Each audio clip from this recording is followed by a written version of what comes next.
အားလုံးပဲမင်္ဂလာပါခင်ဗျကျွန်တော်ရဲ့ Telegram blog ကနေပြီးတော့ပြန်လည်ကြိုဆိုလိုက်ပါတယ်ဒီနေ့ကတော့ကျွန်တော် share လုပ်ပြီးသားမယ့်အကြောင်းလေးကတော့ကျွန်တော်တို့ဒီ YouTube channel တွေကျွန်တော်တို့ပြီးတော့ Facebook page တွေတက်လိုအပ်တဲ့ logo တွေပေါ့နော်အလံသား logo တွေကိုကျွန်တော်တို့ဘယ်လိုမျိုးလုပ်မလဲဆိုတဲ့အကြောင်းလေးကိုကျွန်တော်မှ share လုပ်ပြီးသားမှာဖြစ်ပါတယ်โอเคဟုတ်ပြီဒါဆိုရင်ကျွန်တော်တို့ဘယ်လိုမျိုးလုပ်လို့ရမလဲဆိုတဲ့အကြောင်းလေးကိုကျွန်တော်ဆက်ပြီးတော့ပြောပြပေးသွားပါမယ်ပထမဆုံးကျွန်တော်တို့ဘယ်လိုသွားမလဲဆိုရင်ကျွန်တော်တို့ Play Store ကိုကျွန်တော်တို့တစ်ချက်သွားပါမယ် Play Store ပေါ့နော်ဒီကောင်ကိုကျွန်တော်တို့တစ်ချက်သွားမယ်โอเคသွားပြီဆိုရင်ကျွန်တော်တို့ဒီအပေါ်ကပေါ့နော်ဒီအပေါ်မှာဆိုရင် logo maker ဆိုတာလေးကိုကျွန်တော်တို့ရိုက်ရှာပါမယ် logo maker ဒီတိုင်းလေးပေါ့နော်ကျွန်တော်တို့တိုင်းလေးကျွန်တော်တို့ရိုက်ရှာပါမယ်ဟိုရိုက်ရှာပြီးတော့ရင်ကျွန်တော်ဒီထဲမှာတော့သူအများကြီးပဲပေါ့နော်ဒီမှာဆို logo လောက်တော့တိုင်းအများကြီးပဲရှိတယ်အဲ့ဒီမှာကျွန်တော်တို့ဘယ်ကောင်ယူရမလဲဆိုရင်ဒီကောင်လေးပါဒီကောင်ပေါ့နော် logo maker ဆိုတဲ့ကောင်လေးကိုကျွန်တော်တို့ယူပါမယ်โอเคရေးပြီးတော့ရင်မိတ်ဆွေတော့ down လိုက်ပေါ့နော်ကျွန်တော်တော့ down ပြီးသားဖြစ်တယ်ကျွန်တော်တော့စမ down တော့ဘူးကျွန်တော်တို့မိတ်ဆွေတို့ဒီကောင်အစနေပြန်ပြန်ဖြစ်တဲ့ကျွန်တော်ကတုံးထားဆိုတော့ဒီကောင်ကျွန်တော် clear data ပြန်လုပ်လိုက်မယ်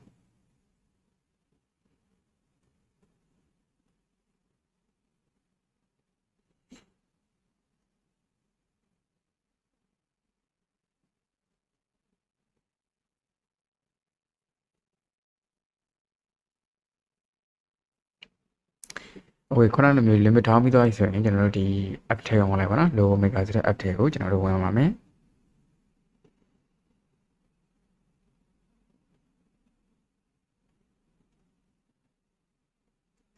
โอเคတော့ဝင်လိုက်လို့ရှိရင်ကျွန်တော်ဒီလိုမျိုးတွေ့ရမှာပေါ့နော်ဒီလိုမျိုးကျွန်တော်တို့ logo တွေအများကြီးပဲကြာလာလိမ့်မယ် logo မျိုးတွေ့ရမှာကတည်းကခုနကလိုမျိုးမိတ်ဆွေတို့ဟာ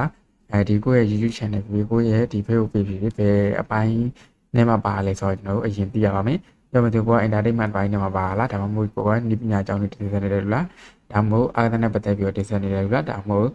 အလှပါရေးရတယ်ပေါ့နော်အလှပါရေးရတယ်video fashion နဲ့ပတ်သက်ပြီးတော့ကျွန်တော်တို့တင်နေတယ်လို့လားဒါမှမဟုတ်စားတော့ပတ်သက်ပြီးတင်တယ်လို့လားပေါ့နော်ဒါတွေကိုကျွန်တော်တို့ကအရင်ဆုံးသိရပါမယ်တီးပြီးတော့ဆိုရင်ကျွန်တော်ဒီမှာဆိုရင် basic ပါတယ်ပြီးတော့ဒီမှာဆိုရင် game တော့ပါတယ်ဒီမှာ video fashion food and drink ဆိုကျွန်တော်တို့ဒီမှာဆိုရင်ကျွန်တော်တို့သူ့အပိုင်းနဲ့သူပေါ့နော်ဒီမှာဆိုရင် logo တွေအများကြီးပဲပါပါတယ်โอเคဒီမှာဆိုအများကြီးပဲပါတယ်နော်အများကြီးပဲပါတယ်ဆိုတော့ဒီလိုမိတ်ဆွေကခုနကလိုမျိုးကိုယ်ကဘယ်ပိုင်းလဲပေါ့နော်ဘယ်ပိုင်းလဲနဲ့မှာပါတယ်ဆိုတော့ကျွန်တော်တို့အရင်ဆုံးသိရပါမယ် game ပိုင်းနဲ့ပါလို့ရှိရင်ကျွန်တော်တို့က game ဒါဆိုရင်ဒါ game ပိုင်းပေါ့နော် game ပိုင်းနဲ့ပါတယ်ဒီလိုဒီ game ပိုင်းနဲ့ဆိုဒီမှာဒီလိုဝေးပါပေါ့နော်အဲ့မှာကျွန်တော်အကောလုံးကြည့်ချင်တယ်ဆိုရင်ဒီဘေးက CO ဆိုလေးကျွန်တော်နှိပ်ပေးရပါမယ်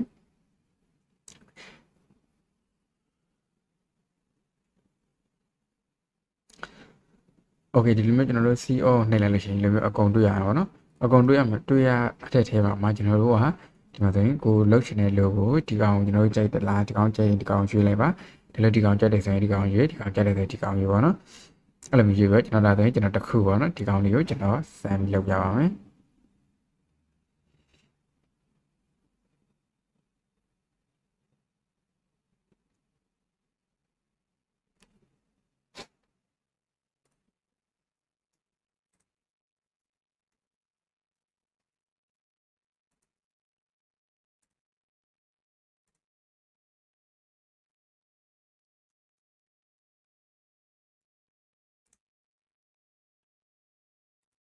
โอเคသူကဒီမှာကြော်ညာခဏတက်တယ်ပေါ့နော်ကျွန်တော်တို့ကြော်ညာလေးစောအောင်ခဏကြည့်ပေးပါမယ်โอเคကြည့်ပြီးသွားပြီဆိုရင်ကြော်ညာကိုကျွန်တော် click လိုက်မယ်တက်ဒီမှာဆိုရင်ဒီလိုမျိုးပေါ်လာမှာเนาะကျွန်တော်တို့ကဒီလိုကိုကျွန်တော်တို့ကချိန်လို့ရတယ်ဒီနေရာမှာဆိုရင်ကျွန်တော်တို့ဒီမှာဆိုရင်ဘာထည့်ချင်တာလဲပေါ့ဒီမှာဆိုရင်ကိုယ့်ရဲ့ channel name channel ပေါ့เนาะ logo ဆို channel name နောက်တော့ page ဆိုရင်တော့ Facebook page name ဒီမျိုးအဲဒီလိုမျိုးเนาะကိုကြိုက်တာကိုကျွန်တော်ရေးလို့ရပါတယ်ရေးပြီးသားရင်ဒီမှာဆိုရင်ကြီးနေလို့ရှိရင်ဒီလိုမျိုးလေးလန်ချောင်းနဲ့ပြီးကျွန်တော်တို့အသေးကြီးဒီမှာလုပ်လို့ရပါတယ်โอเคဒီလိုမျိုးလေးပေါ့နော်ဒါလို့ကျွန်တော်တို့ကဒီ background ကို change နေတယ်ဆိုရင်လည်းဒီအောက်မှာဆိုရင်ကျွန်တော် background change ဖို့အတွက်ဒီအောက်မှာဆိုရင်ဒီမှာပါတယ်ပေါ့နော်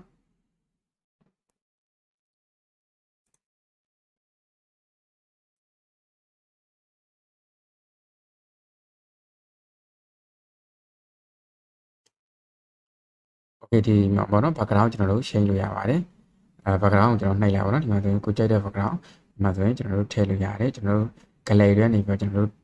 background ကိုကျွန်တော်ထည့်လို့ရပါတော့ gallery ထဲပုံပြီးလည်းထည့်လို့ရတယ်ဒီအောက်မှာကျွန်တော်ရှိတယ် ပြီးတော့ဒီတော့ဒီ background မှာဒီမှာဆိုရင်ဒီကာလာတွေသူပေးထားတယ်ဒီကာလာတွေကိုကြိုက်လဲကျွန်တော်ထည့်လို့ရတယ်မကြိုက်ရင်ကျွန်တော်မထည့်လို့ရပါတော့โอเคဒါတော့ကျွန်တော်တို့ဟောပါတော့ background ရေးတယ်ပြီးဒီအောက်မှာကျွန်တော်တို့ graphic ဆိုတာပါတယ် graphic text ရေကျွန်တော်တို့မချက်ရဆိုပါတယ်ဒီ graphic ကကျွန်တော်တို့ဒီကောင်ကိုကျွန်တော်တွားကြည့်လိုက်မှာဆိုရင်ကျွန်တော်ခုနလိုပါပေါ့နော်ဒီမှာဆိုရင်သူပါလေးလဲဆိုရင်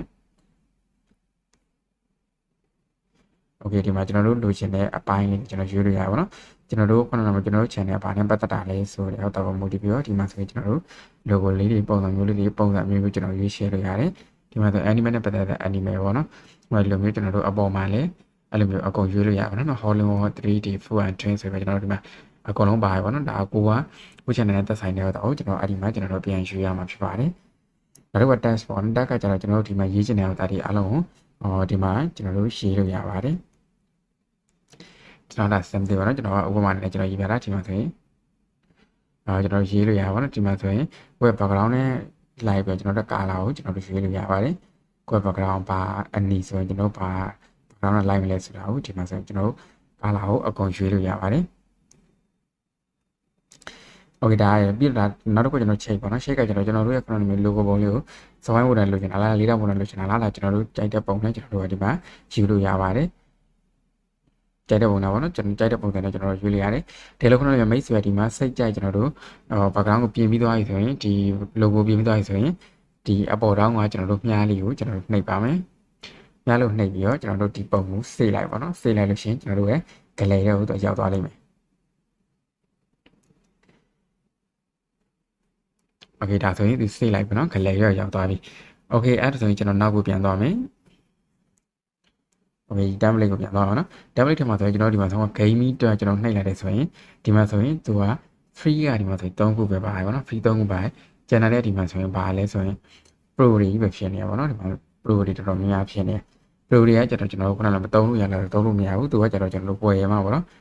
တလားရှစ်တောင်နဲ့ဝယ်မှာသူကကျွန်တော်တို့သူကကျွန်တော်တို့ခုလိုမျိုးဝယ်မှပဲကျွန်တော်တို့ကဒီ pro ကကျွန်တော်တလားရှစ်တောင်နဲ့ဝယ်မှပဲကျွန်တော်တို့သုံးလို့ရတာဖြစ်ပါတယ်ဒီကလိုမိတ်ဆွေကခုနလိုမျိုးဒီ free 3000အားမရဘူးဆိုရင်တော့ကျွန်တော်တို့ pro ဝယ်သုံးလို့ရပါတယ်ဒီ pro ကကျွန်တော်တို့ခုနလိုမျိုးဒီကောင်ကိုကျွန်တော်တို့ကျွန်တော်ဘယ်မှာသွားရှာပြီးလဲကျွန်တော်တို့ mode application เนาะ mode application ကျွန်တော်ရှာကြည့်တယ် app တွေပေါ့เนาะဒီမျိုး premium တွေမှာသုံးလို့ရ app တွေကိုကျွန်တော်ရှာကြည့်တယ်ဒါပေမဲ့ဒီကောင်ကအဲ့လိုမျိုးဟတ်ထားပြီးတော့မရှိဘူးပေါ့เนาะမရှိဖြစ်တဲ့အတွက်မိတ်ဆွေတွေခုနလိုမျိုး free သုံးတာပဲအစီရောเนาะ free သုံးတယ်ဆိုတော့မှတော်တော်လေးအဆင်ပြေတယ်ပါလို့ဆိုဒီမှာဆိုကျွန်တော်လိုချင်တဲ့ logo design တွေအများကြီးပဲရှိရပါเนาะ